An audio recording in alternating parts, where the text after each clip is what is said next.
Radio Incorporated. We can afford to be innocent. Stand up and face the enemy. It's a do or die situation. We will be invincible. All right, New Orleans. How are you? we had a tape behind us, did we? How'd that work out?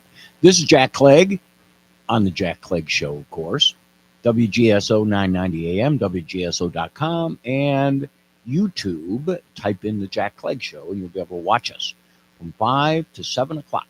No, not 5 to 7 o'clock, 4 to 6 o'clock. We have our hours. We had a little bit of a problem here. We pushed ahead 1 hour when we weren't supposed to, but from 4 to 6. So it's right after 4 o'clock now. And we have an interesting show for you. I hope you find it interesting. I did. A little bad news for myself, but this is what spawned this program. I had a lovely sister. She just passed away the other day. And she was a nurse, fantastic nurse. And anytime I had any concerns at all, I would give Jill a call and she would answer the questions. Often with more information than I wanted. No, Jill, just that's all I want. And she always wanted to take care of myself and my brother JR and my older brother Jimmy, who passed away several years ago. But having a nurse in the family is very, very terrific. Although she's gone, I have another nurse, my daughter, in the family, so I'm taken care of. But she retired several years ago, and it was about the same time that I started this show, and she liked listening to it. And she got into politics. Not that she ran for a political position, but most of her adult life, she wasn't concerned much about discussing politics or culture or education or any of the issues that were not involved in medicine. But over the last few years, she was. And the last few conversations we had were on multiculturalism and what it is, what are we trying to do with it here in the United States, and what's happening worldwide. And so this show is for her, Jill Crohan. Anyway, so we're going to talk today about what multiculturalism is, what it isn't, and how difficult it is to find answers. One issue, real simple, and I'll get to this right off the bat. I was curious. There's this curious mix, and we're all going through it right now. What is AI? And what do we learn from AI? Are we supposed to learn from AI? Now, I'll tell you my experience with AI.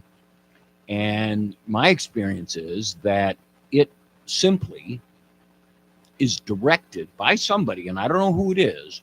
It's directed in a particular direction. It reads all the information that's there and will regurgitate it to you in a question. But it doesn't necessarily answer the question, but it pretends that it is. And I'll give you a great example. I asked the question of Google, and I typed it in and asked whether AI, here's the question. Do universities teach students how to cope with cultural differences? Why is that important? Well, we say we are a multicultural country. Okay, fine. We say we've been a multicultural country. Now, I went to LSU from 1973 to 1977. I was in political science. One would think that in political science and in the 4 years I did well in school, paid attention most of the time. And I had an interest in it. And ultimately, that's what I did. I practiced law, international law, and I did what I wanted to do. And part of that is, you would think, you would learn about multiculturalism. Well, in the 4 years I was there was very little very little in the way of multiculturalism. What do I mean by that? Well, I didn't learn what the culture of China was. Biggest, right now, biggest competitor to the United States. We don't know much about their culture. So I asked AI, I said, do universities teach students about the differences in culture between them? Here's the answer. I'm going to read you the answer that I got half an hour ago. I asked it yesterday, and it's the same answer today. Yes, universities do teach students how to cope with cultural differences. Well, it's not exactly the question I asked, but maybe they could get into it. They, universities, often focus on developing intercultural competence. Intercultural competence. Whoa. Which includes skills, knowledge, and attitudes necessary for engaging successfully across cultural differences. Okay, so intercultural competence includes skills. So I don't remember being taught any specific skills that Chinese or Korean or Filipino people had and how they approach questions this way or that. I don't remember that. Now, callers, ask your kids or kids, call me at 504-556-9696 and tell me whether you learned in your university intercultural competence, which includes skills, knowledge, and attitudes necessary for engaging successfully across cultural differences. This can be done through formal curriculum components. Okay, formal curriculum components. That's like at the beginning of the year, you look at what classes you might take, might be interested in. Well, I don't remember ever seeing classes on Saudi Arabian transportation and knowing how people in Saudi Arabia move their products from Saudi Arabia out of Saudi Arabia, this, that, and the other. I don't remember learning that or getting an offer of not only Saudi Arabia, but Mexico or anywhere else. That's not what we learn. Next, the curriculum components and informal activities on campus. Informal activities on campus. No, I don't remember. When I was in college, I remember passing by the Union and there were Iranian students. And what were they saying? Death to the Shah, death to the Shah. So I went back to where I lived and learned who the Shah was. Oh, that's a guy who they kicked out of Iran and he's living in California right now. Okay. That was pretty much the the learning we had in multiculturalism. Well, that's what these guys say, and they don't apparently like the Shah. Okay. Let me continue reading for a second. We're going to take a break here. For example, universities may provide resources for international students, counseling services, and support groups to help them navigate cultural differences and integrate into new environments. Well, that makes great sense, and I can understand that, but I don't think it works because what I'm seeing today is most of the groups that come here want to keep their own culture and not assimilate. So we're going to get back in a minute. We're going to take a break from the Jack Clegg Show and be back in a few moments with more multiculturalism.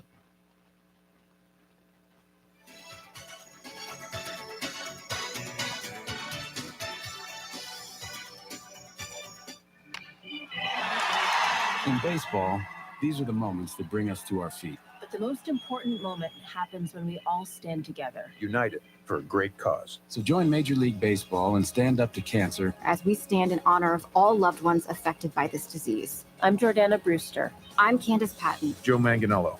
I'm Matt Damon. And cancer has in some way touched all of us. Visit standuptocancer.org/MLB. Stand Up Us. Are you looking for the perfect personalized gift for your friends and loved ones? Then look no further than Crow and Crescent. Crow and Crescent provides customizable handmade gifts, tumbler cups, and much more. All items are handmade with care and can be gift wrapped with personalized messages.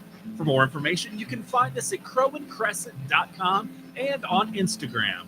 Crow and Crescent, let us show you the right gift for any occasion. Hi, this is Kate Delaney from America Tonight. The show kicks on at midnight, and I'm loving the overwhelming support in New Orleans. What a group of fantastic listeners here on WGSO 990 AM. Join me every morning to catch up on what I call the buzz in your backyard and mine.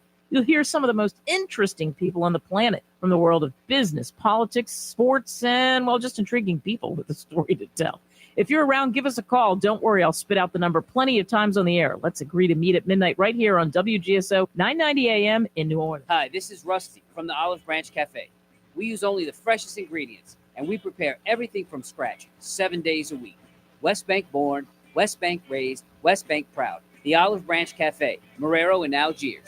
Broadcasting from deep within the Louisiana Purchase, beneath spacious skies, overlooking the fruited plain, and smack dab in the land of the free. The American Ground Radio Program with Louis R. Abalone and Stephen Parr, where freedom grows. Listen each weeknight from 7 to 9 p.m. with Louis R. Abalone and Stephen Parr. Here on WGSO 990 AM. Hey, Nene. Are we on? All right. Welcome back to inning 2 of the Jack Clegg Show. Now, for you multiculturalists, inning means baseball. It is a reference to the American pastime. And if you are coming from another country, another culture, and you come to America, it wouldn't hurt for one of the first things for you to learn is baseball. That way you would have something in common with most Americans. Basketball, football, those are American sports that are different. Football is different than the football you played overseas. You played soccer and you called it football. All right. So one of the discussions and one of the points on multiculturalism, and I wanted to know, okay, we are so proud of our multiculturalism. Well, we have what's called diversity. We have people from all kinds of lands. And when we first opened our country for business, which would be after the Declaration of Independence, and after that, we had people mainly from Europe, and they came from different cultures within Europe. They ate different food. They worshiped differently. We had Puritans, we had Catholics, we had people, and they came here, and religious freedom was pretty open. Pennsylvania, when it was a colony, with Puritans. I mean, they had very different mindset than people in Connecticut who were not Puritans, and people in southern states. We had people that somehow managed to justify slavery. Many states didn't want it. We almost didn't have a country. We almost couldn't get it. And it was fairly much, it was not along cultural lines, but it was along ethnic lines. And some said, look, okay, it's not good, but we think being a united country is better than being divided into 13 different colonies. So we will get to that. And they did eventually. And over 400,000 Union troops were killed, and 500,000 Confederate troops were killed. It was bloody, and it was a mess. It wasn't handled very well. So, lesson learned, folks. You have to teach what these different cultural goals are, how to get to those goals. And one thing that I found, I'm going to talk about now briefly. I got an article. I've been very, very, okay, right now, we as American consumers, all of us, are being deluged by AI. Okay. And there's something going on in journalism, in every aspect of media. What is it? Well, we've seen it. We know it's happening. but we ignore it. What is that? Well, let's use this example. Okay, I like RFK. I think, I'm not saying he's the greatest guy ever around, but I like the approach of educating people about what's healthy and what's not healthy. And I don't think our pharmaceutical industry or medical industry does a very good job of that at all. At all. All we see are commercials of people dancing around, smiling, and they're taking some pill, whatever it is. And we don't know. People don't know the consequences. And all we have to do is kind of look around at the number of obese people, the number of people, children that are sick and have incredible diseases, and we keep filling them with pills. And that's not doing it. We're much less healthy today than we were 4 decades, 5 decades ago. How did that happen? We're not eating right either. We're not eating what we should be. And so I'm in favor. I think RFK is on the right thing. We're not going to do it overnight. It's going to take a generation, maybe 2, to learn, because these changes don't happen. And there is a huge fight. Okay. So that's just taking one aspect of what's going on. What we learn from that is how in our capitalist culture, those pharmaceutical companies want to buy their way out of any kind of competition. They don't want anybody taking their place. Okay, if you remember the 50s, I don't, but I've read about it. The medical profession was making commercials for the tobacco companies. Each doctor had his favorite brand of cigarettes. They didn't tell you at all about the health problems of it. So, and that was in the 50s. That wasn't that long ago. Many of us were alive, but it caused many people to start smoking, and it caused many people to die because doctors were acting like, well, this is okay, this is all right. And then all of a sudden we had a change. How did that happen? Well, part of it was the tobacco industry wasn't paying for the commercials that they paid for back in the 50s. Okay, so what are we going through right now? We are going through this massive change with AI. And it's almost like, oh, there's nothing wrong with AI. It can't be anything wrong with AI. It's just AI. It's just a computer. No, there's a lot wrong with it.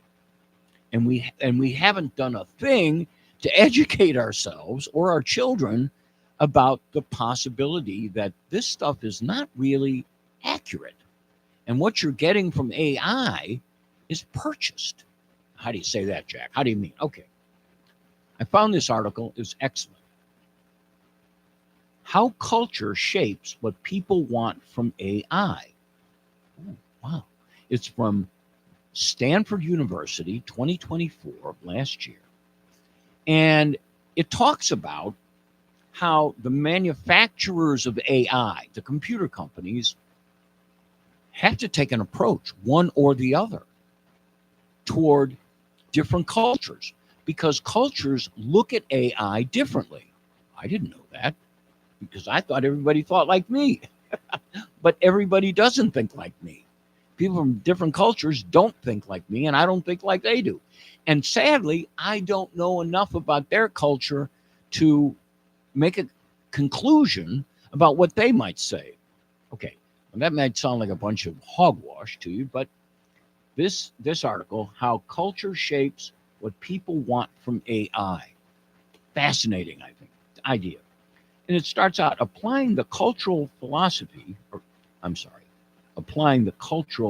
psychology framework, and it goes and explains what this cultural psychology framework is, and it's no one disputes its existence and its accuracy. Prior studies in behavioral science have established there are several different people in European American culture contexts. That's me. Okay, let's see me. Okay, European American, white guy. cultural contexts tend to embrace an independent model of agency and see the person as a bigger source of influence than the environment. That's what we think. You think you're a loser, you're going to be a loser. You think you're a winner, you try to work hard, you create a goal for yourself, because we believe you can do pretty much whatever you put your mind to. That's the European American cultural context. So because of that, we look at AI and it says people with this context will aim to change their environments to be more consistent with their preference, desires, and beliefs. So we want AI to follow this, to encourage us, but not to be in the middle of the road, but encourage you to do better and to do better and make a judgment about what's better. Okay, now, this may sound like I'm swinging in the other direction, but I'm not. Robin, what's the name? Westman, Westman. You know who Robin Westman is? That was the guy who pretended to be a girl who killed the students in Minnesota. The guy who had the gun outside the church, and he went in and he killed a bunch of 11-year-olds and 12-year-olds. Two were killed, 18 in the hospital. Okay. So I was watching I think it was Fox News, or it might have been MSN, the new MS Now. And they actually had on the screen right there his computer dialogue with AI before he did it. And he was talking about doing this. And AI, and he was saying, should I do this? And AI's response was, well, you should always follow your dreams. You should always, and these dreams were horrible. And it was saying these things that essentially were telling him, just if this is what you really want to do, go ahead and do it. Where, under cultural contexts of what I believe the Western culture is, it should have said, hey, pal, I think you're having some psychiatric issues. Maybe you should call a doctor. Maybe you should see a doctor. These are not normal, okay? But instead, AI treated it as if it was normal and said, well, just follow your dreams or your purposes is what it was. Follow your purposes. Okay. The problem with this is I wish I could talk more intelligently about it, but it was online, and now it's not online anymore. It's not online anymore. It's taken down. But there were question after question. It was like 2 or 3 days where he'd ask these questions to AI, and the authorities got a hold of it, and it was there, and now it's gone. And I think, how did that happen? How did that disappear? And why did it disappear? I mean, if I wish everyone would be able to see it, because then you'd ask some intelligent questions about AI. It's like, wait a minute. Somebody goes on there and talks about it. It was talking about his doubts of whether or not he should be transgender and how expensive it was to be transgender. I don't want to be one anymore. And AI is not designed to answer those questions. Of course it's not. But it took this position of whatever you want to do is kind of okay. It's kind of okay. We're not going to make a judgment about it. Well, that's huge. And if we have this in our future for young people and they're exposed to AI, and AI doesn't make any moral judgments. Remember we talked about moral judgments and legal judgments? If AI can't make moral judgments that thinking about and carrying out a plan to kill children, what are we doing? Anyway, are we close to our break? Almost to our break. Anyway, when we come back from the break, we've got a caller online who probably has got some great insight here. Oh, we dropped our time thing. We're going to take a break. The Jack Clegg Show will be back in a moment after the news. Back in 3 minutes. Range of hunting supplies are exempt from all state and local sales taxes. Firearms, ammunition, specified hunting supplies, and that includes archery items, hunting apparel, certain types of knives. The Louisiana Secretary of State's office launched an investigation back in May into the number of non-citizens registering to vote. And yesterday, Secretary Nancy Landry announced the results of that investigation. We were able to identify 390 non-citizens who were on our voter rolls, who are not eligible to vote, and 79 of them have actually voted in one or more election over past several years. She says a new state law makes it harder for non-citizens to register to vote. Louisiana Radio Network. Tiger fans, are you looking for the latest news on all things LSU? Then Tiger Rag Magazine is your go-to source. Whether you pick up the magazine or browse over to the website, Tiger Rag Magazine provides you with the most up-to-date information on all the sports, university, and recruiting news that matters to you. Find it at your local newsstand or online at tigerrag.com. Here we go. Let's face it, we all know that the recruiting scene at LSU can get a little wild. Don't fret. Now more than ever, Tiger Rag Magazine is staying ahead of the game when it comes to name, image, likeness regulations. Thanks to our Tiger Rag Magazine experts and analysts, we can help you understand what it means to LSU and how you can stay informed on this rapidly changing landscape. Plus, our website makes it easy for fans to get their hands on all the information they need about LSU athletics. Get your subscriptions today. So if you're looking for in-depth coverage of everything LSU, look no further than Tiger Rag Magazine. Available on newsstands or online, tigerrag.com. Looking for the perfect personalized gift for your friends and loved ones? Then look no further than Crow and Crescent. Crow and Crescent provides customizable handmade gifts, tumbler cups, and much more. All items are handmade with care and can be gift wrapped with personalized messages. For more information, you can find us at crowandcrescent.com and on Instagram. Crow and Crescent, let us show you the right gift for any occasion. Big Easy Pet Shop and Rescue is a nonprofit volunteer-run rescue. We provide adoption services and care for homeless animals across the New Orleans metro area. We also offer pet supplies and grooming services at our downtown and Marigny locations. The shops are located at 839 Spain Street and 513 Dumaine Street and are open from 9 a.m. to 6 p.m. weekdays and noon to 6 on Saturdays, noon to 5 on Sundays. We can be found on the web at BigEasyPetShop.com. Support local animals in need by shopping and adopting with Big Easy Animal Rescue. Tired of waiting for dinner? Meet Brava, the revolutionary countertop oven that uses pure light to cook your food hotter, faster, and with incredible precision. With 3 independent cooking zones and powerful searing, Brava cooks meals 2 to 4 times faster than traditional ovens. No preheating, no guesswork. And now for a limited time, enter Chew on This at checkout and get $200 off your Brava oven. Brava, pure light, perfect food. Shop now at brava.com.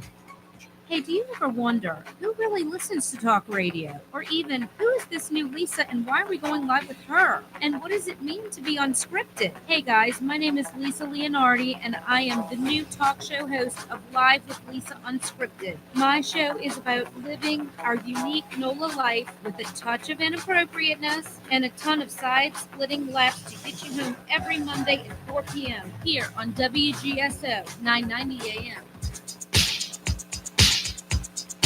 All right, New Orleans. Welcome back to the Jack Clegg Show. This is WGSO 990 AM, WGSO.com for the audio podcast and YouTube for the video podcast.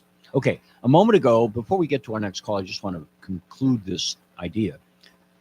This is the paper that talks about how different cultures, what people expect from AI from different cultures. All right, people in European American culture tend to embrace an independent model of agency, meaning the relationship between us and AI needs to be independent.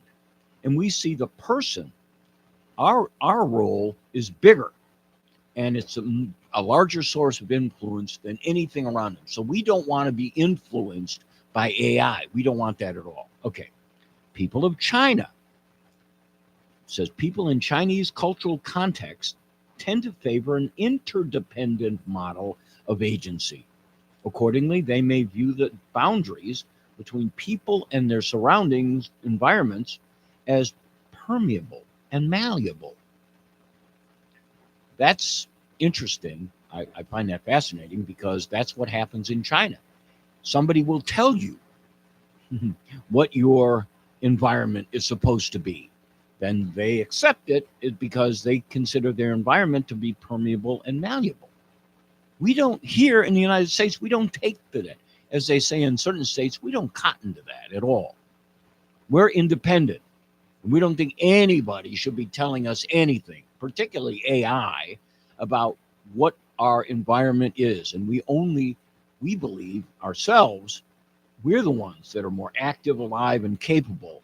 And we're in control of our environment as opposed to this cultural context, the Chinese cultural context, which thinks that between people and their environment, it's interdependent. No, we don't know. We don't think that. It's different. I'm not saying one's better than the other. I'm just saying this is what it's like. Okay, so when we have people from China coming to America, it's no surprise that they tend to come together in urban areas. There's the Chinatown or the Chinatown portion of the city. Chicago has it, New York has it, they all have it, and it's fine. And they are interdependent on one another and their environment. They take their mores, their social mores from one another. Okay, and that's okay. That's great. That's terrific. Okay, people in African American culture context adopt elements of both cultural models, both the independent and the interdependent. Okay, so this is a very highbrow but intelligent look at what we can expect from AI. Do we want AI telling us what to do? Well, no. That's not what my culture, being European, that's not what we want. We want to learn, but we don't want to be told. And Chinese, a little different. African American, sometimes one way, sometimes the other. So here's the question. Okay, we just had this horrible, by all means, all accounts, a horrible personality who wanted to kill children. All right. I don't know of any cultures that think that's a good thing. Okay. But for some reason, the AI responses that were given were not telling this person, hey, stop right there. You need to get psychiatric help. You need to talk to someone else about what you're doing. Instead, AI didn't make a judgment at all. It said, well, if this is your purpose, this is your purpose. Anyhow, so as we go further and further into AI, we know that these AI companies of our stock exchange reached record heights in the spring because of people investing in AI. Did they know? Did they figure out which one of the AIs it's going to be? Is it the one that allows people to be independent? Or is it the one who kind of says, do what you want to do, as opposed to do what the principles of your environment tell you to do? I don't know. Is Matthew there? Let's see what Matthew has to say about all this. Hello, Jack. Hello, Matthew. How are you? I'm doing all right. So I was watching one of the segments of the podcast with Lotus Eater by Dan. I don't know what his last name is. He was talking about AI basically is an optimizer. Whatever question you ask it, whatever problem you give it to solve, it will try to optimize results. So you said to AI, produce paper clips. It would turn everything into paper clips. It would take it to an illogical conclusion. Okay. So you ask AI, am I justified in doing this horrible deed? And AI, because it cannot give you a moral judgment, will say yes. you are justified in doing this horrible deed. I follow when you use the term optimizing. I follow the logic there. So it would, if you wanted to do whatever, I want to wear a duck on my head, and what do you think about that? They would find a way to optimize that behavior. Yes, they would probably maybe even draw you a diagram of how to make a nest or duck on your head. Yes. I follow you. They would not they would not put a moral distinction about whether or not wearing a duck on your head was a wise thing to do. Right. Whether the duck cared about being ridden around on your head, I don't know that a duck necessarily to feel one way or the other about it, except I think this is weird. Right. So. Well, let me ask you this, and I'm you may ask. You what you observed and the comments of optimizing. I totally, after my research on what AI is and does, I totally understand that as being we gather all the information together. This question is asked. We will look at the answers that we find to optimize the result for the person asking the question. I got that. It makes sense. It makes them a performer, and they perform for you, so you like them, so you'll come back again with a different question. Okay, That could be possible. I mean, it's going to give you the opinion that you want. Right. That's what a good performer. That's what a good performer does. A good performer does. For me, but it might do it for other people. Well, if you are the kind of person, if you're the kind of person that searches for AI for an answer, okay, and it optimizes from your question what the result is, you're going to like it. That's human nature, and they know human nature. If they go the other way, you may not ask them again. And if people stop asking questions, AI doesn't make money. So, well, I question about how this is making money, but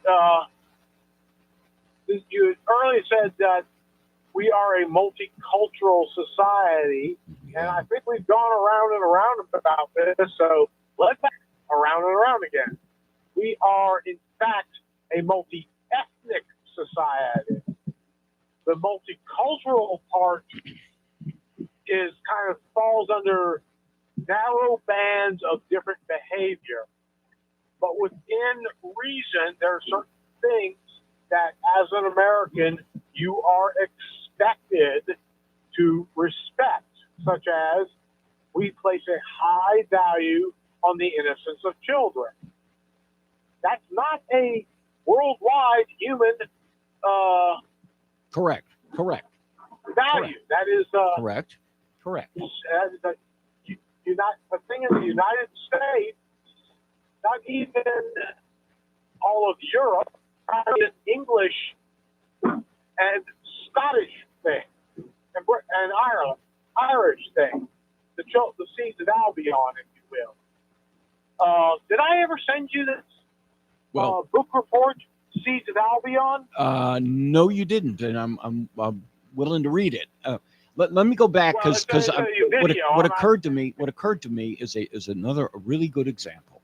Okay, of AI and when you ask this question of AI.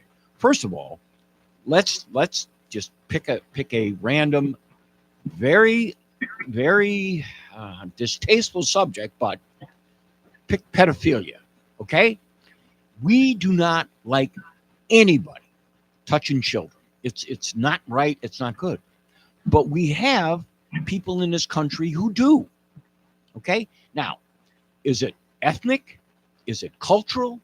Is it just perverted of both of those? I don't know the answer. But what apparently is happening, though, and this is where the rubber meets the road. Do our legislators, when they run for office, do they let us know the laws they will make concerning this activity? I guess if they're asked. And they're never because they'll have asked. some officers too. They're never asked. The media would never ask that question, even though they'll want to use Jeffrey Epstein as an example and tie him to Trump and all the other nonsense they're trying to do. But they will use it as, but we never say, okay, legislators, are you going to allow 12, 13, and 14-year-old children to change their gender? Because I've got 10 seconds. Would you hold on for the next segment, sir? I certainly will. Okay. This is Jack Clegg Show. We have a very interesting question on the table. Please give us a call, 556-9696. Serving clients since its inception in 1983. Christian Bonin and the Bonin Law Firm practice in the areas of personal injury, including automobile accidents, wrongful death cases, and slip and fall, as well as criminal defense law. Call them today for an appointment at 504-586-0064 or email them today at admin@boninlawfirm.com to receive your free consultation and evaluation of your case. A powerful threat calls for a greater response. Not tomorrow. Not in a few years. But right now. Some battles must be faced together. Cancer fighters stand up to cancer every day, and you can be part of this battle too. Visit standuptocancer.org to learn more. Together, we can save. Join me, Mitch Gibbs, in our 11th season as host of Breakfast with the Bayou Bengals every Saturday morning from 9 to 11 live at Mahoney's Po' Boys in New Orleans. Atomic batteries to power. Turbines to speed. Now, everything old is new again. America's entertainment pop culture talk show. If you relate to these clips playing in the background, there you go. You will enjoy Everything Old is New Again right here on WGSO. Hi, this is Douglas Viviani of Everything Old is New Again. Join us for the fun every Sunday at 6 p.m. right here on WGSO. NOLA Funk Fest returns October 17th through 19th at Spanish Plaza, and this year's lineup is stacked. Master P with the Soul Rebels, Dumpsta Funk plays Sly, Funky Meters 2.0, and a 50-year celebration of the Wild Chapatulas are just a few of the highlights. Tickets are on sale now, including single-day passes and Louisiana Locals discounts. Don't miss Louisiana's biggest fall music festival, NOLA Funk Fest. Visit nolafunkfest.com.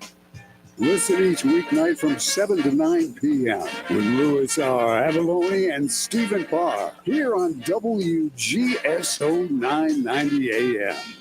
Hey, Mimi, we love Wednesdays, but we're moving to a new time. Listen to He Said, She Said, Wednesdays at 6 p.m. As usual, we'll be discussing and debating the hot topics. And taking your phone calls. You can find out who's right. Of course, that's me. No, wait, Jeff, I'm never wrong. Remember, happy wife, happy life. So we'll have a lot to talk about on He Said, She Said. Listen to the Crew of Crew Air Wednesdays at 6 p.m. Right here on WGSO. Join me, Mitch Gibbs, every Thursday at 4 p.m.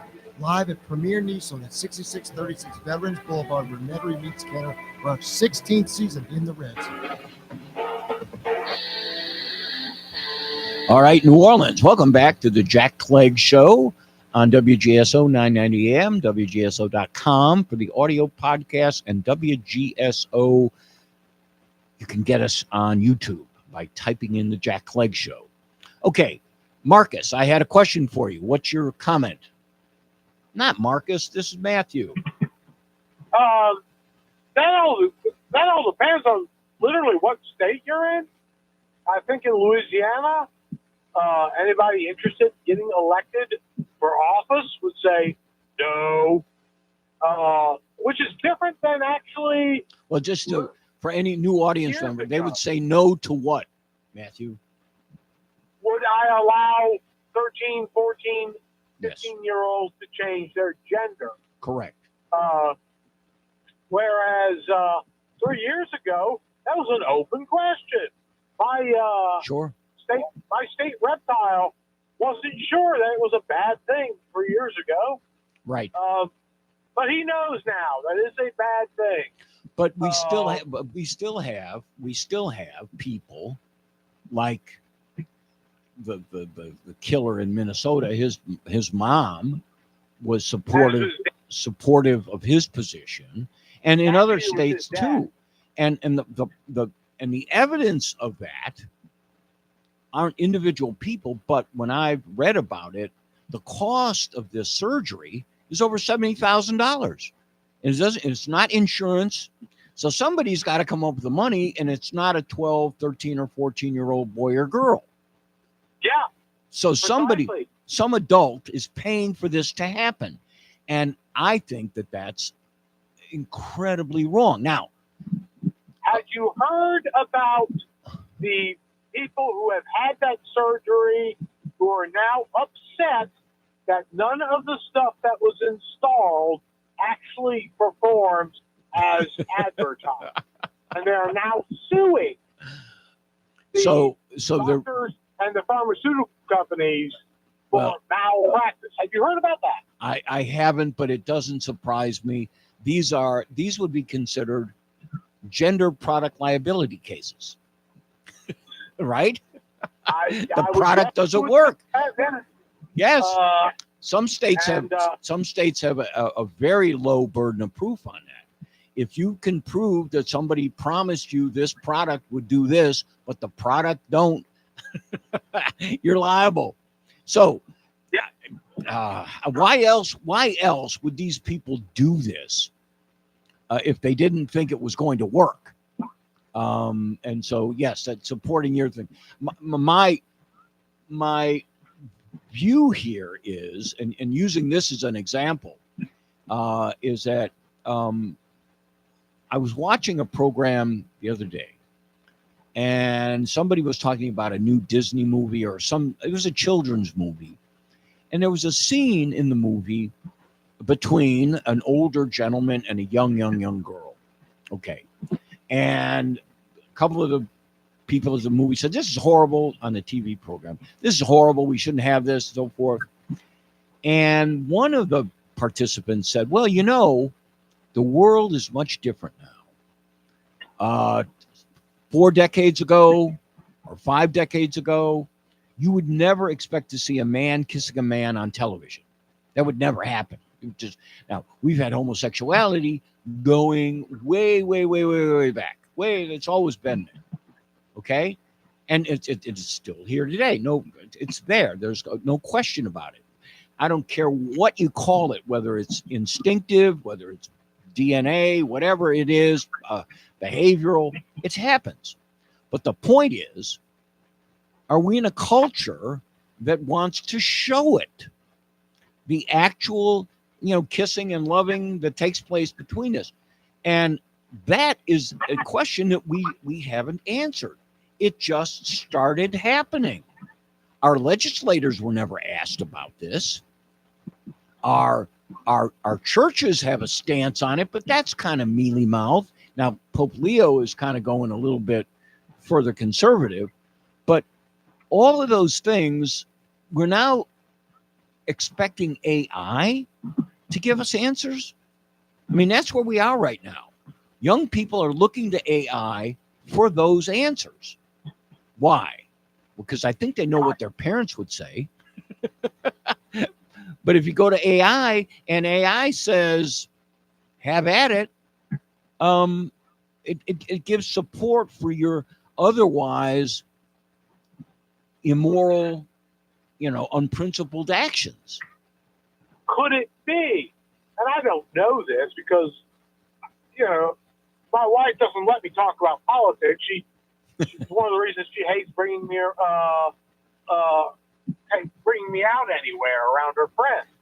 But could it be that because they've grown up, the younger generation has grown up with the internet, they place a higher value on answers that they believe have come from all of the internet, which of course language model AI theoretically can? I will tell you, in my opinion, the answer is yes. They don't want to hear it from their parents because they know what their parents are going to say. So if you could get a college professor to say the same thing, oh, great, that's great. He said it, and he's smarter than you are, Dad. So I'm going to do what he says. And yes, AI fills that gap, and you're going to have young people that are going to do it more and more. It's not just helping us with thesis or term papers or papers at the end of a topic or whatever it is. It's not just that. It's the judgments that are being made or the judgments that are not being made that make it attractive to people. And so the question is, why do you want that? Why do we want that? I mean, who is this we we're talking about? Well, the people that are allowing AI to grow and invest in it. We're putting billions of dollars of investments. As I said earlier in the show, this last spring, the markets, the trading markets, the stock trading markets for public companies set all kinds of records, and it was all AI company investment. So people are talking with their wallets. They're saying, we want this, we want this. We know people are going to crave more and more of it. It sounds a little bit like tulip bulb mania or the .com bubble. Well, let's say this. Okay, go back to internet. When the internet first started, what was the most popular site? What were the most popular sites on the internet? I have no idea because you don't I have didn't get any on the idea? internet until it was, well, AOL, I think, was one of them. I think Drudge Report. I remember Rush being an early adopter of the internet. Talked about the Drudge Report a lot. No, what I'm talking about is the nature of when people went online. What did they look for? I'll tell you what they looked for. Oh, pornography. Porn. Yes, yes. There's no doubt about it. And so, why would it be any different than AI? Why is it going to be any different? Well, the thing about what the early days of the internet, the people who built the internet, the nerds, of course they looked at pornography. They never got laid, ever. Well, I don't know if that study's been done. You may be right. I'm not. I don't know that. Matthew. I'm taking it from an early computer pioneer. Okay. Basically, he struck out almost all the time. All righty. Okay, Matthew, have a good weekend. Thanks for calling the show. You always make it more interesting. Okay, we're going to take a break. We got another caller on hold from the great state of Indiana. We'll be back in a few moments. Appointment at 504-586-0064 or email them today at admin@boneinlawfirm.com to receive your free consultation and evaluation of your case. Are you looking for the perfect personalized gift for your friends and loved ones? Then look no further than Crow and Crescent. Crow and Crescent provides customizable handmade gifts, tumbler cups, and much more. All items are handmade with care and can be gift wrapped with personalized messages. For more information, you can find us at crowandcrescent.com and on Instagram. Crow and Crescent, let us show you the right gift for any occasion. New Orleans' premier Halloween destination, New Orleans Nightmare, is back for another chilling season. With 2 new themed attractions, this is the Halloween experience you won't want to miss. New Orleans Nightmare is open select nights, September 20th through November 8th. Tickets are available now at www.neworleansnightmare.com. Hey folks, it's Jeff Cruier. I've been with WGSO for 17 years as host and now president and general manager. WGSO is a community-based radio station, a nonprofit, locally operated. We believe in cultivating local talent and emphasizing local programs. If you have an interest in hosting your own program, then we have some prime spots available for you. Take advantage of this great offer. Email me at jeff@wgso.com or call me at 504-669-6076. Come fulfill your radio dreams at WGSO. Anytime, anywhere. Smartphone, TuneIn Radio app, WGSO.com. On the AM dial at 990. News this hour from Town Hall. I'm Keith Peters in Washington. Texas has passed new laws on summer camp safety after the devastating July 4th flooding in Texas Hill Country. Families of some of the children who were swept away by the Guadalupe River joined Texas Governor Greg Abbott in Austin as he signed a set of bills reacting to the deadly July 4th flooding. Improved and safer camp safety is now law. At least 136 people, mostly in Kerr County, were killed. The new measures prohibit summer camp cabins in dangerous flood zones, require operators to develop detailed emergency plans, and allocate funding from the state's Rainy Day Fund to help pay for warning sirens and improved weather forecasting. Audio courtesy KVUE. I'm Jennifer King. Russian leaders encountered by proposed EU security for Ukraine. Correspondent Charles de Ledesma reports. President Vladimir Putin spoke at a forum in Vladivostok, Russia, just hours after European leaders again pledged their commitment to a potential peacekeeping force in Ukraine. Putin says any foreign troops deployed to Ukraine before a peace agreement is signed would be considered a legitimate target by Russian forces.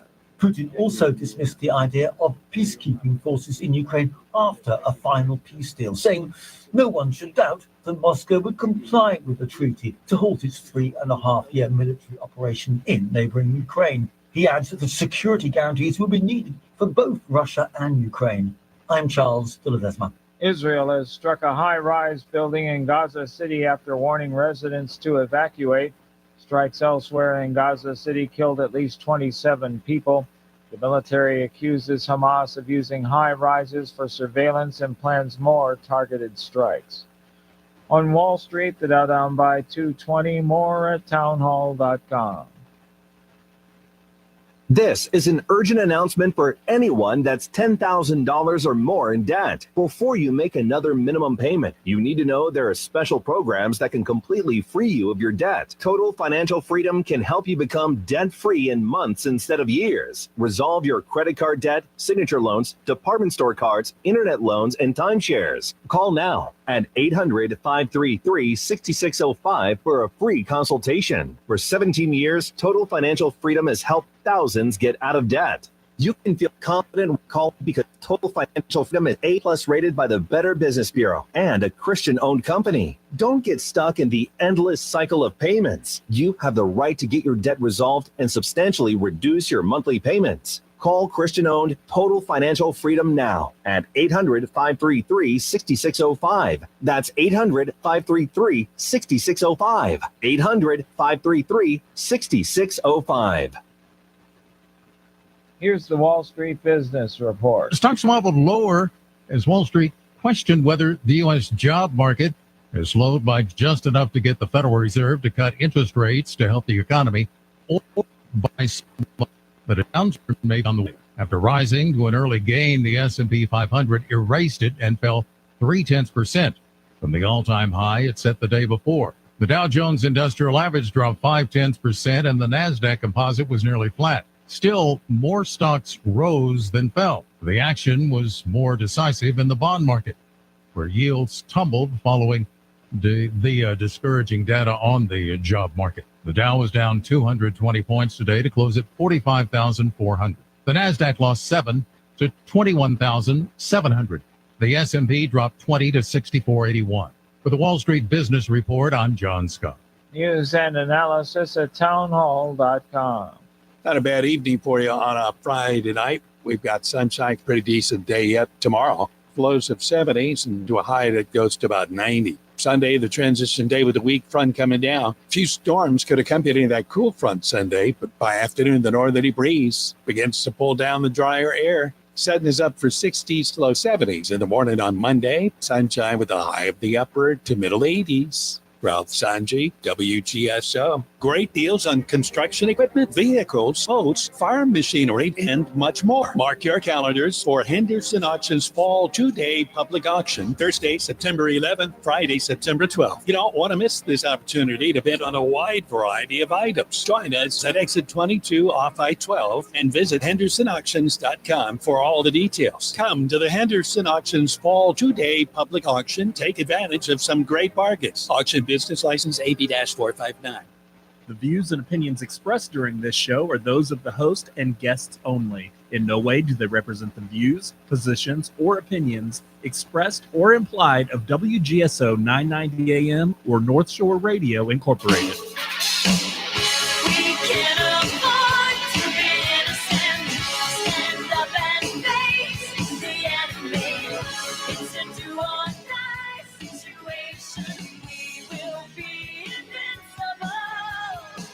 All right, New Orleans, welcome to the second hour or the fifth inning of the Jack Clegg Show here on WGSO, and WGSO.com has the audio podcast. And if you want to watch it, you can go to YouTube and type in the Jack Clegg Show. And that'll be on for weeks and weeks, eons and eons. Okay, the first hour we were talking, we had a very interesting, I thought it was interesting, discussion of what multiculturalism is, what we expect out of AI, how different cultures look at AI differently, how some don't want it to teach you to be independent, others are interdependent, and they will accept what you might hear from AI, where more independent cultures will say, wait a minute, that's not right. So AI has this interesting world to navigate when they're here in America. And I raised the example of the fellow in Minneapolis who committed a horrible crime, killing children. And right afterwards, they actually had his conversations with AI. And AI was telling, well, whatever your purpose is, you need to follow it. It would not tell him directly, wait a minute, pal, you're talking about killing children? You need to get some help. So, and what the consequence of that was, after those came out that day, the 25th, I believe it was, they were removed from online. So it's kind of like that manifesto issue that we had years ago with the little girl who thought she was a boy in Nashville. And it took over 2.5 years to get her manifesto. And this is a similar situation. And I think the idea is, well, we don't want people getting ideas from this. We don't want any copycats from this. Well, pal, whoever's thinking that, it's happening. And it's been happening. We had school shootings for years now. Okay. And I don't think the fact that there's something else going on that we need to come to grips with. Okay. Mark from Indiana. Mark, how are you today? I'm doing good, sir. It's an honor to be accepted on your program to share my thoughts with everybody. Go ahead. We like your thoughts most of the time. Go ahead. Well, probably not all the time. As you know, I call Jeff quite a bit. Okay. And I posed this to him one time. Let's do a little thought experiment. Okay. Let's me and you go back to the days of Daniel. All right. And the fiery furnace and the lion den and everything. Sure. I might pose this question to you. At what point does sorcery become science? Okay. Let's transport ourselves to now in the book of Revelations. Sure. I might pose this question to you. At what point does science become sorcery? Okay. Mm-hmm. Yeah. It talks in the Bible about people begging for death and death wouldn't come. Yeah. It talks about the beast breathing life into his image and causes it to speak. Sure. Okay. You put reference to today's times and the spiritual meaning of everything. Oh boy, yes. You got AI talking people into committing suicide. I've heard stories of that. I don't know if they're true or not. I think I have also heard this too. not to a great extent, and I haven't made a deep dive into it, but I've heard that, if you will, appreciation of AI, that it can do that, and it has done that. So I've heard that too. Yeah. Well, there's going to be so many pros to AI, so many pros to this mRNA. How do you think man would come to a time where he could beg to die and couldn't do it? Well, you take this mRNA regenerating cells and all this stuff. Sure. Maybe curing cancer, maybe even in theory, stopping old age, okay? And then you merge that with transhumanism, which I think is the image of the beast. Yes, yes. You know, kids are already turning toward this, actually worshiping it, looking for it for guidance instead of Christ, and I think it's all leading up to the end time. That's the only way I could figure out. You know, people begging for death and it not coming, and you know they're already putting human neural pathways, brain cells, in computers. Yes. And selling that. They got their own little life support system and everything like that. That's just food for thought, in my opinion. Well, it is. And so many pros, people are going to line up for it, and people are going to accept it, and people are going to worship it. And I just think it's Pandora's box. Well, but another thing I would like to bring up, if I could. Go ahead, Mark. Last week I was talking about transgender couples and babies. Okay, sure. Now I've seen TikTok videos, a lot of them, back in the beginnings of the Biden administration, and there were transgender couples, men that had boot jobs, and they were trying, and a man laying beside them in the bed. Now people don't want to talk about this, but I saw it. And I wish people would talk about this because it's wrong. They were holding the man was holding a baby up to his breast.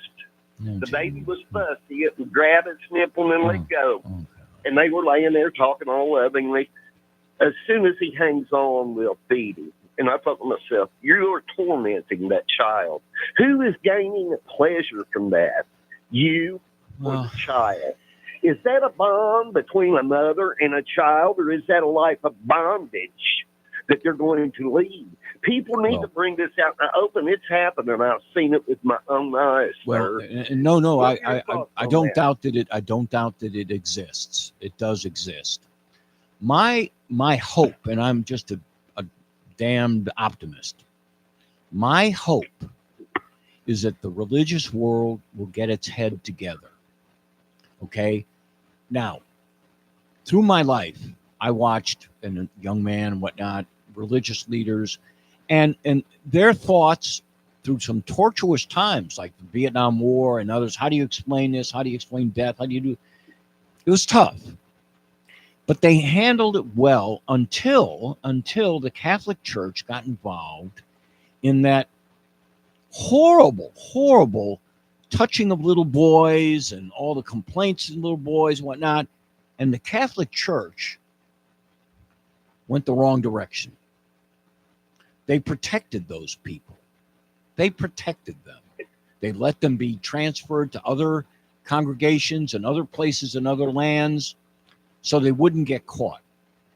That is, in my view, just being a guy watching the religion of his fellow compatriots, his fellow college students, his fellow college grads, moving away from a church that did that. Okay? My hope is that maybe Leo, maybe another few religious leaders will get their act together and get people back in the right direction, because they lost so much credibility that if you can't believe them, how are you going to believe their story? So that, to me, is our future. They've got to get their stuff together. And right, I agree. And I'm going to ask you, Mark, would you hold on for a moment? We got to take a break and go into the second hold on if you got a moment. We're going to take a break. This is Kate Delaney from America Tonight. The show kicks on at midnight, and I'm loving the overwhelming support in New Orleans. What a group of fantastic listeners here on WGSO 990 AM. Join me every morning to catch up on what I call the buzz in your backyard and mine. You'll hear some of the most interesting people on the planet from the world of business, politics, sports, and, well, just intriguing people with a story to tell.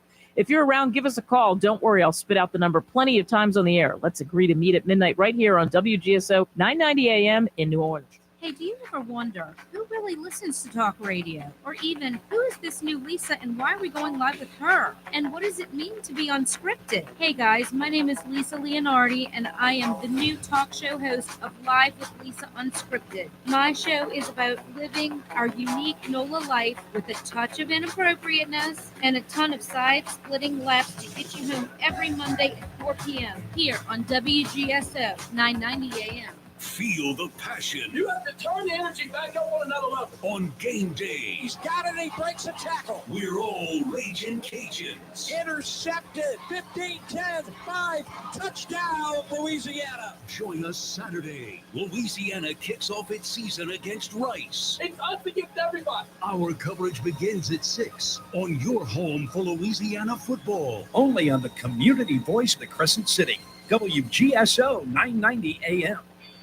Hey, Mimi, we love Wednesdays, but we're moving to a new time. Listen to He Said, She Said, Wednesdays at 6 p.m. As usual, we'll be discussing and debating the hot topics. And taking your phone calls. You can find out who's right. Of course, that's me. No, wait, Jeff, I'm never wrong. Remember, happy wife, happy life. So we'll have a lot to talk about on He Said, She Said. Listen to the Crew Air Wednesdays at 6 p.m. Right here on WGSO. Get up early on Saturdays and talk LSU athletics with us. Tiger Rag Radio every Saturday morning, 5 to 7 on WGSO, the community voice of the Crescent City. Tired of placing multiple calls to multiple vendors and getting the runaround? Turn to one resource who can get it done. Sir Speedy. We provide a wide spectrum of print, signs, and marketing services, all backed by more than 5 decades of experience. So when you need that new brochure, direct marketing campaign, or signage to promote your brand, give us a call at 504-586-9812 or visit us online at sirspeedyneworleans.com. Everything you need, one resource, Sir Speedy.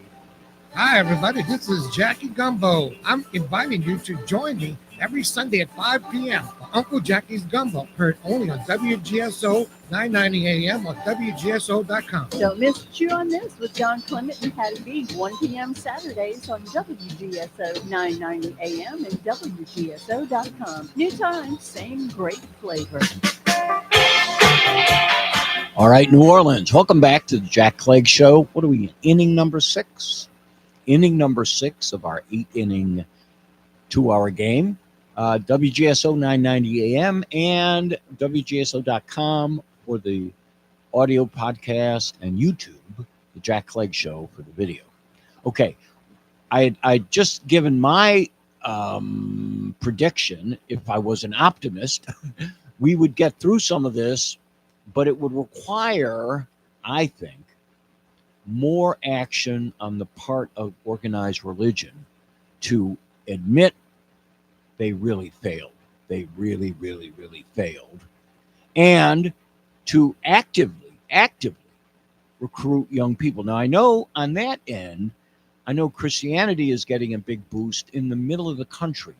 Young people are following the word again. But what do you think, Mark? Is that a too optimistic view?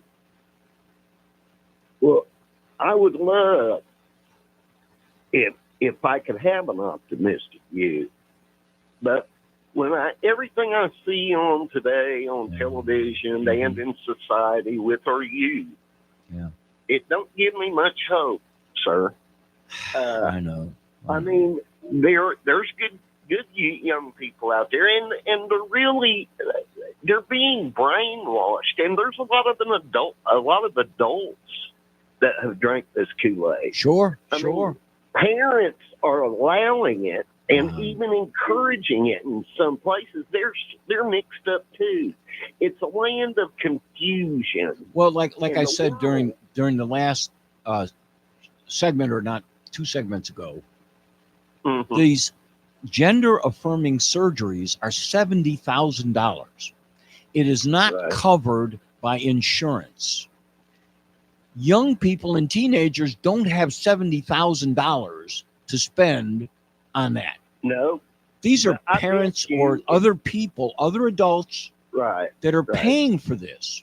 I bet you if you was to dig deep, you would find that there are organizations, nonprofits out there that are helping with this and encouraging it and enabling it in every way they can do it legally.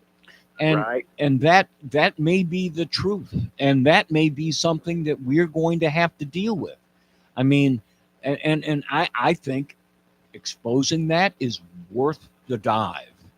So you may have given me a theme for my next week's show, but that either parents who could there be a single mother who was put in that situation by a very bad guy who decided to cheat and dump her to the curb, and she's got kids, and now what does she do? Does changing her son into a daughter to get back at him, is that enough? Is that enough motivation for somebody to do that? I don't know.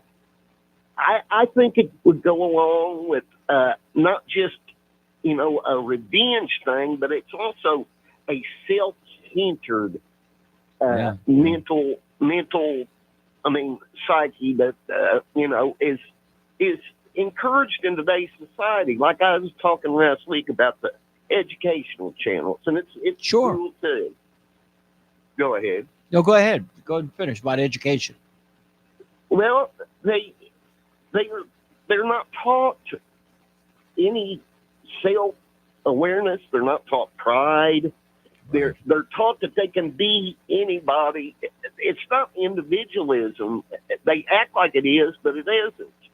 They don't want you to be an individual. They don't want you to have freedom of thought. They want you to be in their hive mind. That is, and that's where they've tricked everybody into going.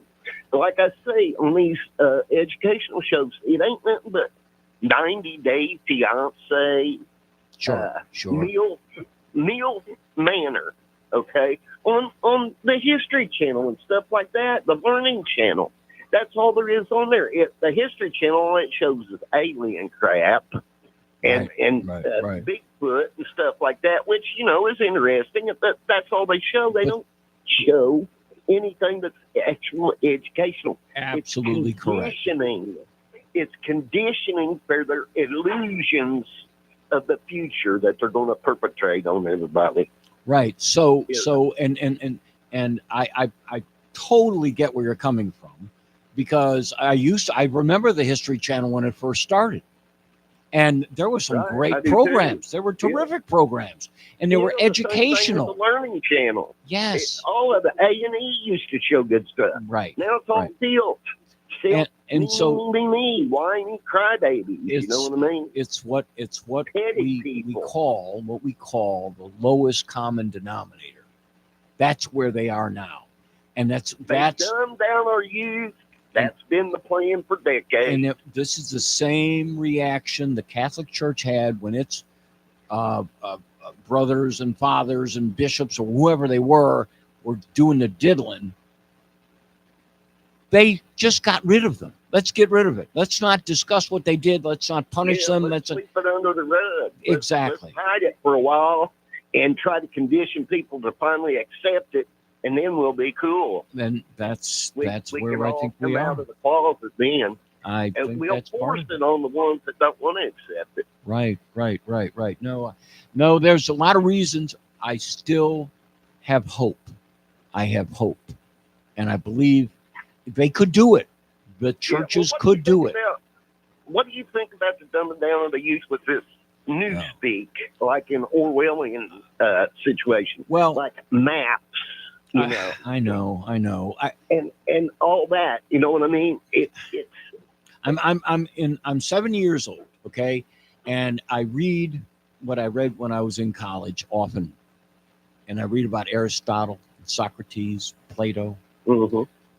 the students that were around them, the students that they taught, they were convinced the world wouldn't last another 100 years because these students were frivolous. They were considering things that weren't even discussed.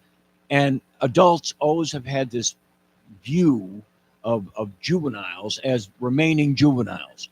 And they do that. And that's right. Somehow, and both of us, I'm sure we're guilty of it sometimes. Oh yeah, I'm very guilty of it. You know, don't know. I mean, my mom and dad, they said that old rock and roll. You know, exactly. It was there. And yeah. So, but I all I can do is pray and hope and support guys like Leo, the Pope in the Vatican, who is very conservative in many regards, and hope that people will listen and they will get the sense of what they're saying. Now, he'll be on one channel, and on 48 other channels, there'll be something else. How do we change that? Because commercials sell these programs, and the people who pay for that commercial get to say what they want. And so somehow we have to make what Leo's argument more attractive. We have to have people want to listen to it. That's not what I'm good at.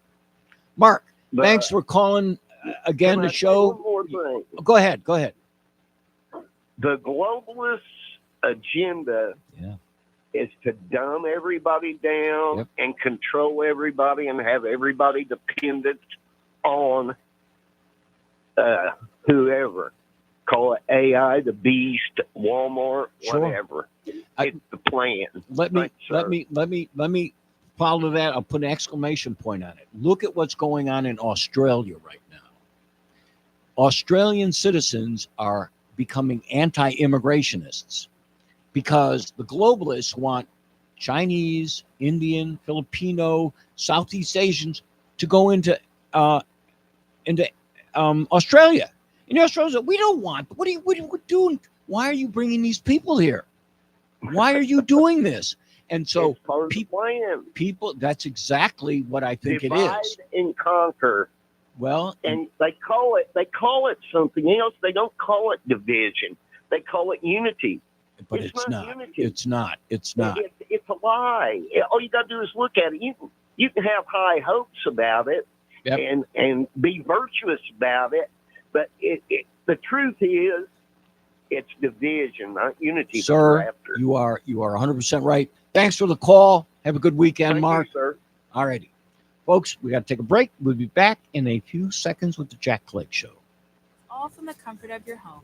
And give yourself the freedom to do what you want offline. Social Security's online services help put you in control with secure access to your information anytime, anywhere, allowing you to spend more time with family, friends, or simply just enjoying the day. Social Security, securing today and tomorrow. See what you can do online at socialsecurity.gov. Pop quiz, New Orleans. What are the two things you're never supposed to talk about in mixed company? If you answer James Carville as an LSU fan and the genius of giving minimum age earning janitors the keys to central lockup, wrong. But if you put your I'm a proud Catholic New Orleanian thinking cap on and answered religion and politics, winner, winner, Popeye's chicken dinner. And the grand prize is I've returned to Morning Drive where I belong at 6 to 7 a.m. here on WGSO and simulcast on CrusadeChannel.com. Listening to weeknight from 7 to 9 p.m. with Louis R. Avalone and Stephen Parr here on WGSO 990 AM. Chef Jamie Gwen here. Tune in for delicious conversation and let me feed your soul every Sunday from 7 p.m. to 8 p.m. right here on WGSO 990 AM, the community voice of the Crescent City. Get ready, boys and girls, because September the 6th, hey, that's only a few days away. The newest oldies show where there's no music. What do you think? It's called Radio Flashback. Dance to the talk radio voices of 25 years ago when the mighty 690 was talk. You see, New Orleanians, they kind of different. They had the callers hosting the show. There was numbered yaks, all recorded and unedited. And it's just a few days away. Saturday morning, September the 6th at 11 a.m. Hello, this is David Jeremiah. Join me each weekday morning at 4:30 or 5:30 a.m. For Turning Point on the community voice of the Crescent City WGSO. Louisiana Radio Network, I'm Andrew Greenstein. Louisiana is once again seeing a summertime spike in COVID cases. Now, COVID today is very different than it was when it first spread around the world in 2020.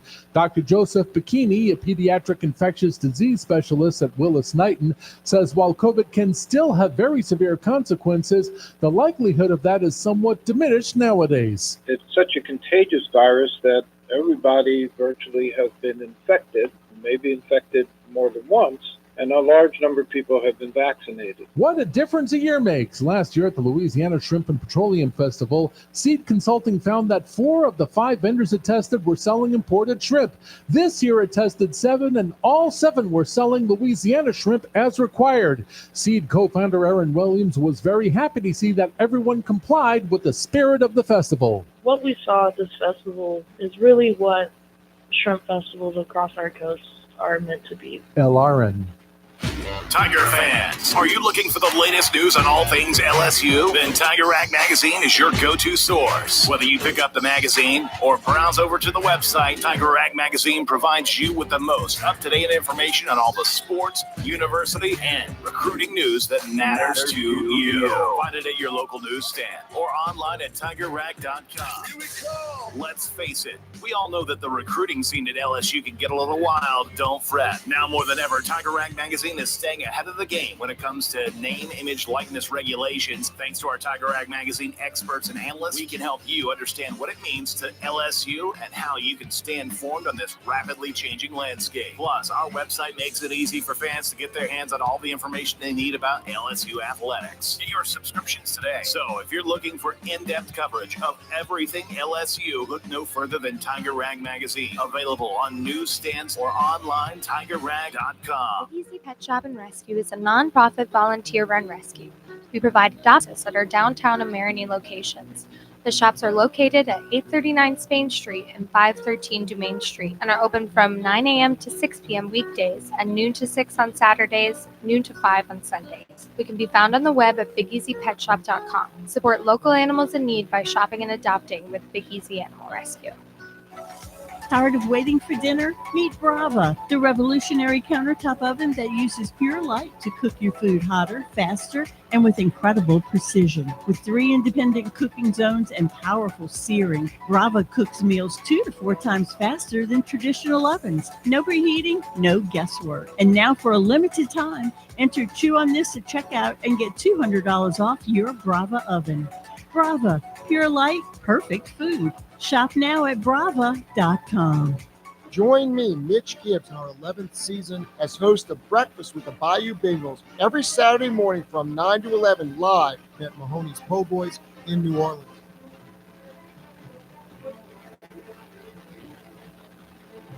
Join me, Mitch Gibbs, every Thursday at 4 p.m. live on WGSO Radio New Orleans, talking Saints football in our 16th season of In the Red Zone. We'll be live at Premier Nissan at 6636 Veterans Boulevard, where Metairie meets Kenner for another exciting season of Saints football live on WGSO Radio.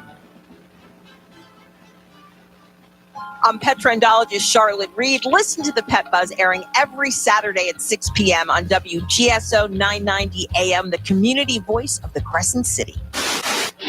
Join me, BJ Rust, every Saturday night for the Something to Say radio show on WGSO 990 AM and streaming live on WGSO.com.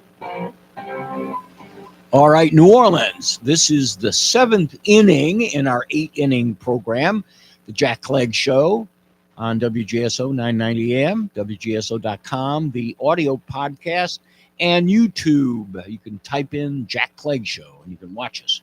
Okay. One of our all-time favorite callers, Mr. Rusty. How are you, sir? Hey, Jack. AI is the name of the show today, huh? Yeah. How do you like it? Are you learning anything about AI or thinking about it? Jack, I have a confession to make. I used to have a computer, had it for several years. Sure. But because of health problems, I didn't stay with it.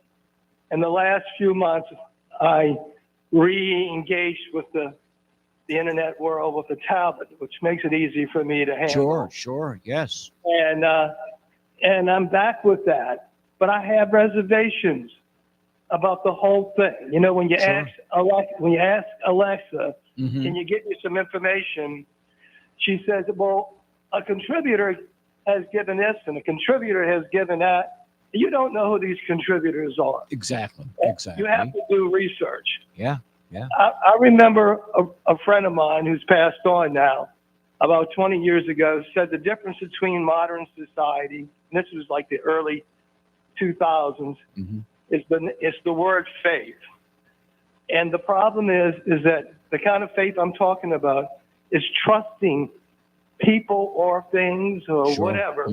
Yeah. And if you can't trust them, then you really can't really rely on creating a good society or good relationships. Exactly. And I think that's where we're at today. And the thing is with AI, I see Mr. Trump pushing this stuff so hard because he has made money from this. The bottom line of all this stuff is making money. It's not building relationships. Well, let me just pause for a second here. Okay. Now, I don't know how much money he personally has made from AI, and I don't care. Because I think what he's trying to do is make America wealthier. America. Sure. And I watched the market this spring when everybody that you heard of on the television, unless you were watching Fox, these tariffs are going to kill us. These tariffs are bad. These tariffs are bad. These tariffs are bad. And it was really rock and rolling anti-tariff. Everybody was saying how we'd all be hyperinflation, we'd lose money. That didn't happen. But what got us through the spring was the absolute surge of investment into AI.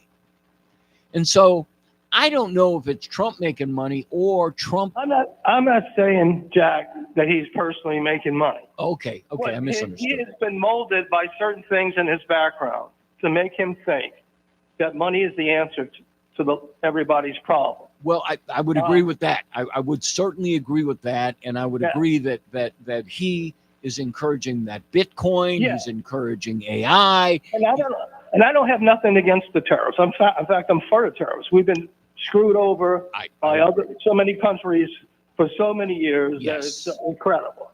I'm not against that. But my point is, I don't think he's looking at it in a personal level. He's looking at this when you start trusting things that you don't know where they're coming from.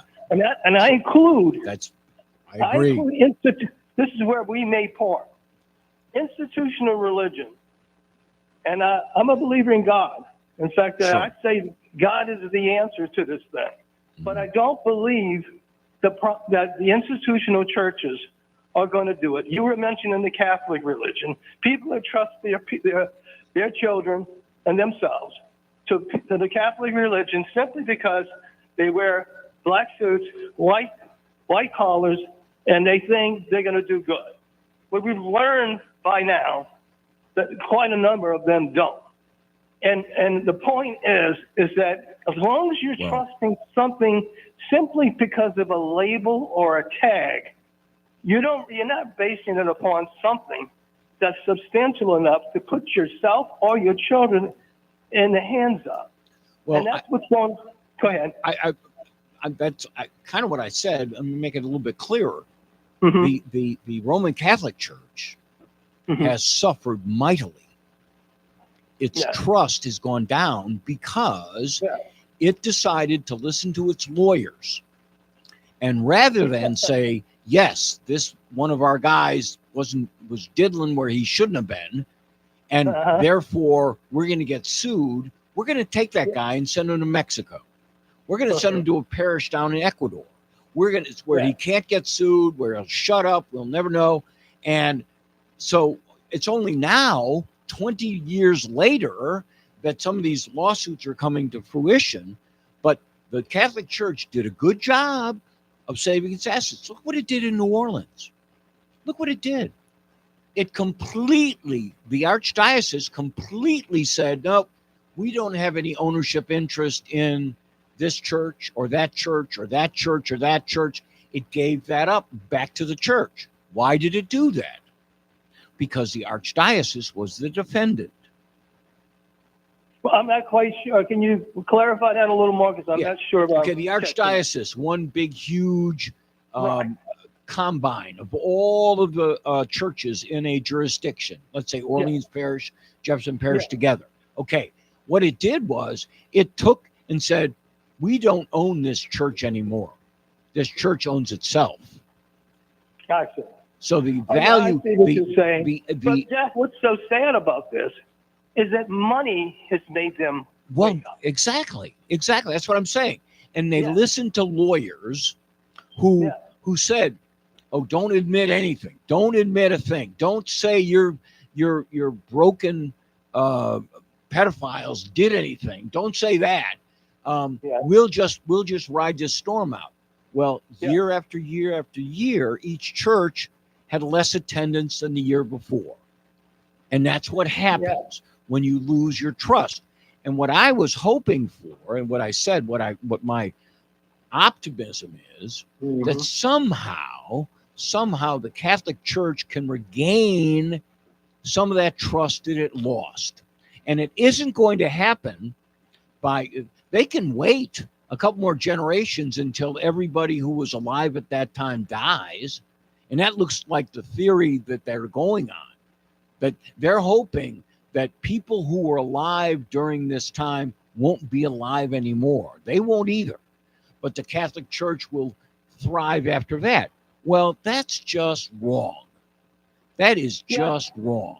But I'm going to go further than that, Jack. I mean, maybe you're not even going in the same direction. You have the power and ability to look around you and assess life and say, is there a God? And can I make some connection to him or vice versa, him to me, without putting my faith in an institution to do it for me? As long as we put our faith in institutions, there are going to be people who misuse that trust.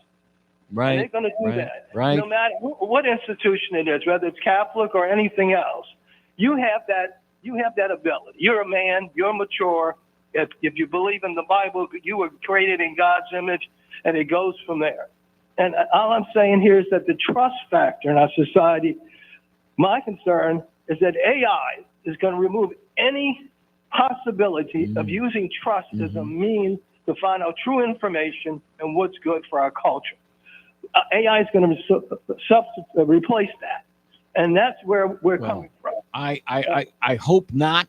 I hope that people will start looking at AI and they will read it as an opinion. Yes. It's just one opinion. But the AI salesmen, the AI corporations that are trying to get in front of us, those they are. And that's why I'm concerned. All this is being moved and motivated by the almighty dollar. It sure is.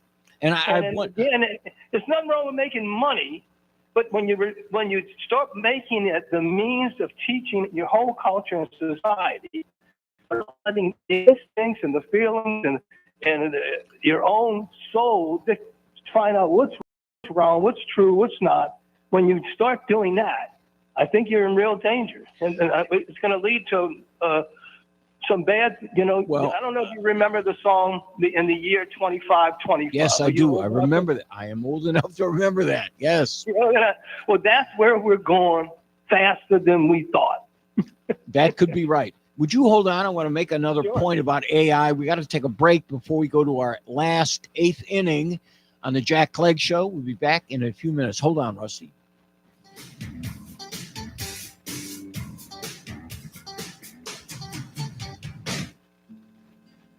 Looking for the perfect personalized gift for your friends and loved ones? Then look no further than Crow and Crescent. Crow and Crescent provides customizable handmade gifts, tumbler cups, and much more. All items are handmade with care and can be gift wrapped with personalized messages. For more information, you can find us at crowandcrescent.com and on Instagram. Crow and Crescent, let us show you the right gift for any occasion. New Orleans' premier Halloween destination, New Orleans Nightmare. is back for another chilling season with 2 new themed attractions. This is the Halloween experience you won't want to miss. New Orleans Nightmare is open select nights, September 20th through November 8th. Tickets are available now at www.neworleansnightmare.com. Atomic batteries to power. Turbines complete. Now, everything old is new again. America's entertainment pop culture talk show. If you relate to these clips playing in the background, there you go. You will enjoy Everything Old is New Again right here on WGSO. Hi, this is Douglas Viviani of Everything Old is New Again. Join us for the fun every Sunday at 6 p.m. right here on WGSO. Hey guys, this is Lisa Leonardi, the host of the new show Live with Lisa Unscripted, every Monday at 4 p.m. drive time here on WGSO. Hey Nene, we love Wednesdays, but we're moving to a new time. Listen to He Said, She Said, Wednesdays at 6 p.m. Right here on WGSO. Hi, gang. This here's Uncle Jackie from Uncle Jackie's Gumbo. Heard here each and every Sunday live at 5 on WGSO 990 on the AM dial New Orleans and WGSO.com. Join us each week as we interview musicians, writers, actors, and artists. Everyone's welcome to Uncle Jackie's Gumbo. Sundays live at 5 on WGSO.com and WGSO 990 on the AM dial New Orleans. Uncle Jackie's Gumbo. FBI, open up! Just because you legally possess a gun in the sanctity of your locked home doesn't mean that we're not going to walk into that home and check to see if you're being responsible. Tyranny in the USA. We warned about this years ago. I'm Tom Coates. I'm Michelle Godin. We're Baldy and the Block. Wednesdays at 4 on WGSO. Follow us on X at Baldy Block. That's not America. Hi, this is Rusty, owner of the Olive Branch Cafe. Join me on Tuesdays at 4 for the Best Bank Hour on WGSO 990.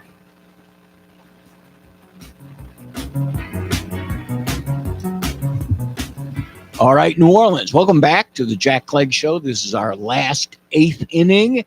If you have a call, 556-9696, we'll take it. But right now, we're going to finish with Rusty. Go ahead, Rusty. Yes, well, let me just say the pedophile thing. Sure. The reason that happened is because people were taught to trust these people without question. Yeah. And that's where the problem started. The problem started is that they put their loved ones, their children particularly, but even themselves, in a situation where they were taught that these people are immaculate and they're good and they're honest. When they, in my mind, that's where the issue started from. And now it's hard to stop it because all of society now have gone to the extreme with transgendering and everything else. And it's because you're correct. And what you're saying is, and same with Mark from Indiana, 2 guys from different parts of the country, the same conclusion, and it's true. It is true. And so something needs to happen. On my show today, I wanted to show and illustrate how AI is avoiding it completely. And so why would we want that? Why would we want that? I know a lot of people are investing a lot of money in it.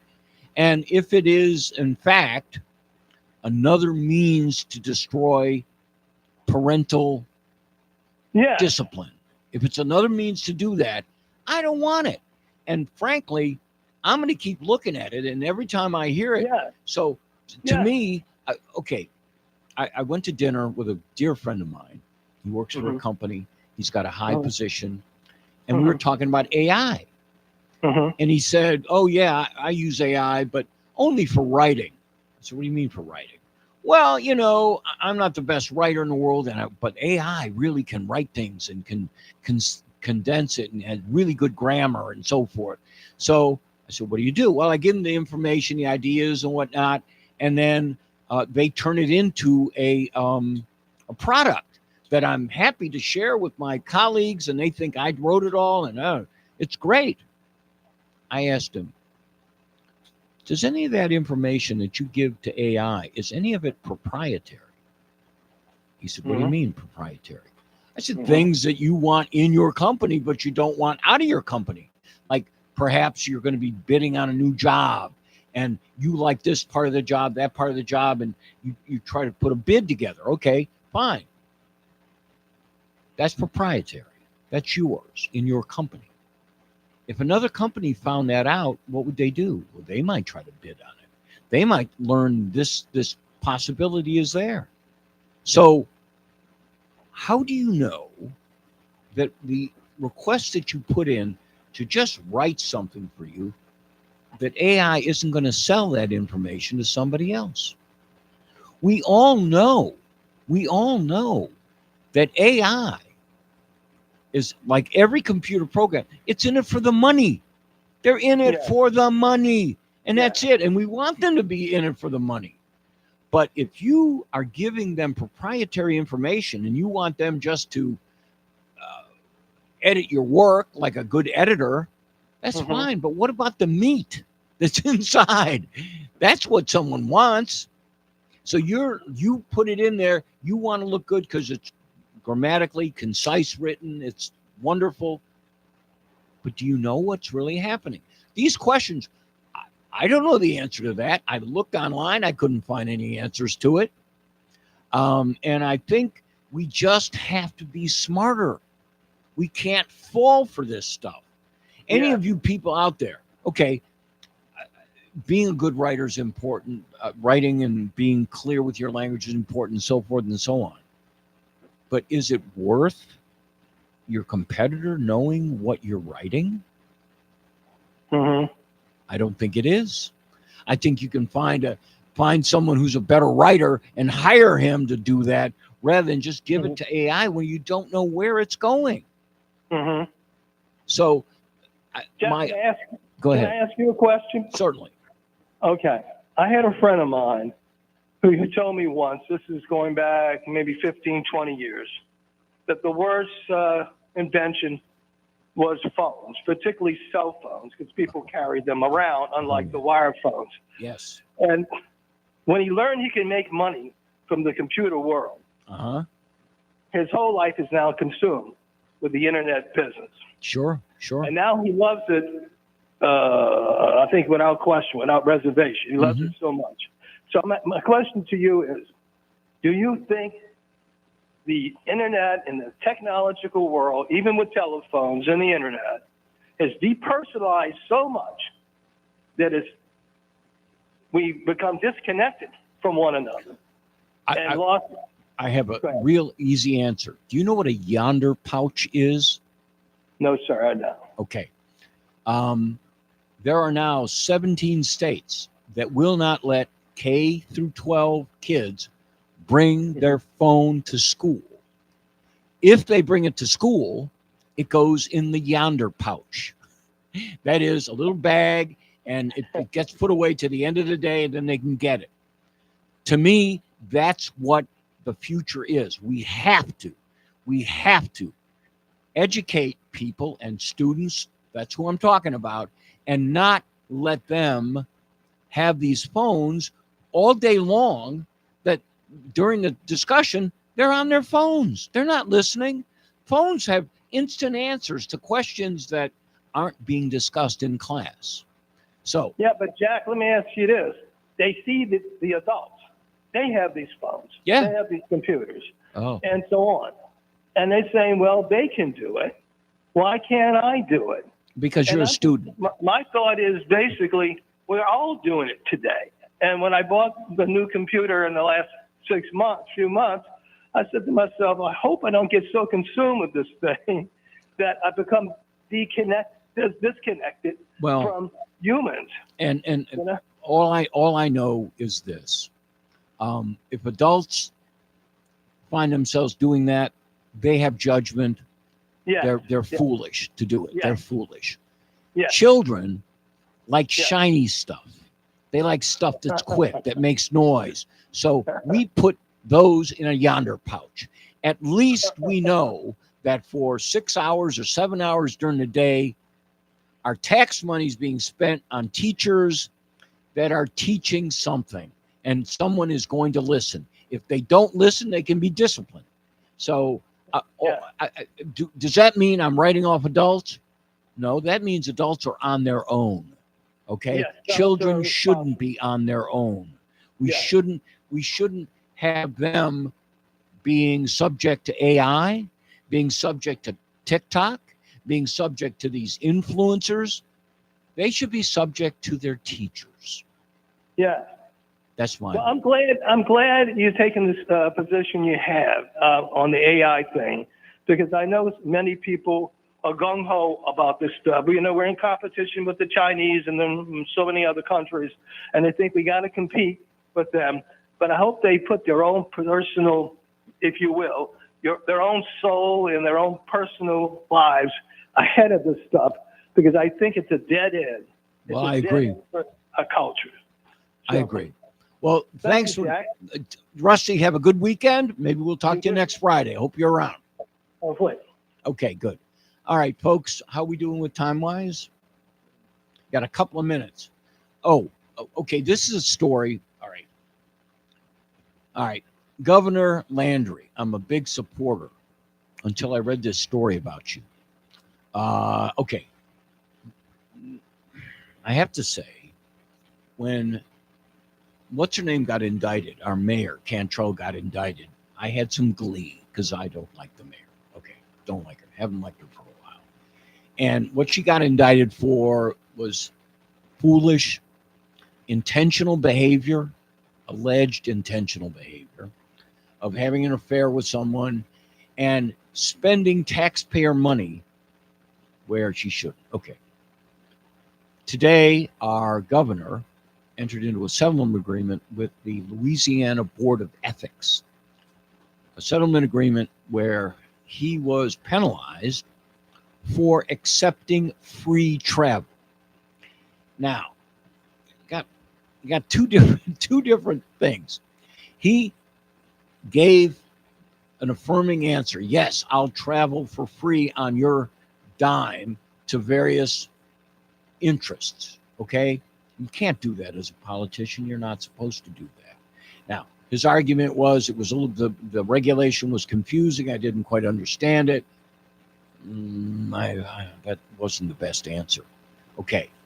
Our mayor traveled first class all the time, claiming it was a danger. And she took taxpayer money. Both have been punished. I think she's going to get punished more. All right, folks. Thanks for listening to the Jack Clegg Show. We'll see you next Friday at 4 o'clock. Personal injury, including automobile accidents, wrongful death cases, and slip and fall, as well as criminal defense law. Call them today for an appointment at 504-586-0064 or email them today at admin@boneinlawfirm.com to receive your free consultation